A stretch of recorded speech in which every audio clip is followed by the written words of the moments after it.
के आएंगे, वो बड़े हैं, उनसे आशीर्वाद हम लोग ले रहे हैं। अब चाचा जी आएंगे, कब आएंगे आशीर्वाद देने, अब चाचा जी से जाके पूछिए।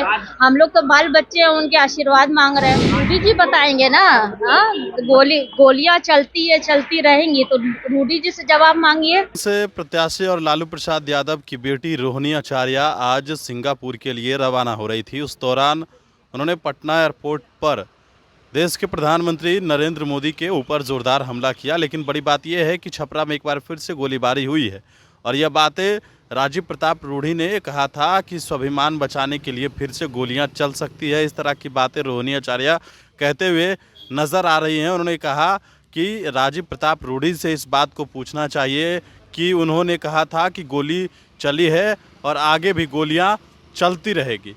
आज रोहिणी आचार्य जब पटना एयरपोर्ट पर पहुंची तब उनसे जब सवाल पूछा गया, उन्होंने साफ तौर पर जवाब दिया है। और नीतीश कुमार के बारे में यह पूछा गया कि क्या नीतीश कुमार को अपने साथ लाएंगे। उन्होंने कहा है कि नीतीश कुमार हमारे अभिभावक हैं और अब देखना है कि कब वो अभिभावक हमें आशीर्वाद देने के लिए आते हैं। ये बात खुद रोहिणी आचार्य ने पटना एयरपोर्ट पर कहा है। क्या कुछ कहा है और किस तरीके से मुख्यमंत्री नीतीश कुमार को लेकर उन्होंने कहा है।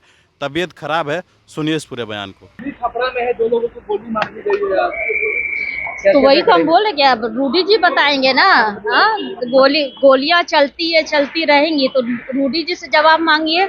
मंत्रिमंडल का विस्तार हो गया रोहिणी जी, लेकिन बिहार को कुछ नहीं मिला है। इससे क्या कहिएगा? देख लीजिए, हाँ, हो गया। सच्चाई सामने आ गया ना। यही ना विपक्ष बोलता था कि जब विपक्ष यही बोलता था ना, तो सच्चाई सब सामने आ गया। अब जनता डिसाइड करे।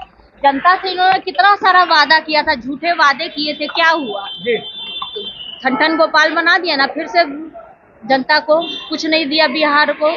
तेजस्वी कह रहे झुनझुना थमा दिया गया है। तो सही बात बोल रहा है ना। तो ये तो बिहार की जनता भी बोल रही है कि हम लोग को झुनझुना पकड़ा दिया गया। आकर के चुनाव में फिर से झांसा दे करके गए थे, फिर से वही झांसाबाजी, जुमलाबाजी हो गया। नीतीश कुमार को फिर से अपने पास लाइएगा क्या आप लोग अपने साथ? हम क्यों लेकर के आएंगे, वो बड़े हैं, उनसे आशीर्वाद हम लोग ले रहे हैं। अब चाचा जी आएंगे, कब आएंगे आशीर्वाद देने, अब चाचा जी से जाके पूछिए।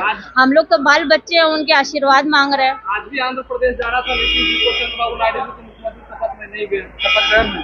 तबीयत खराब होगा उनका, तबीयत खराब होगा तो आराम करने दीजिए। सिंगापुर जा रही हैं आप?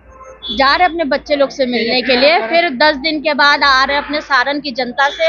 अपने जितने भी कार्यकर्ता हैं, जितने भी हमें जो वोट देने का जो काम किया है, सबका धन्यवाद करने, उनके बीच में रह करके। ये रोहिणी आचार्य उनकी बेटी है, उनके बीच में रह के काम करने के लिए 15 दिन के बाद आ रही है सारण।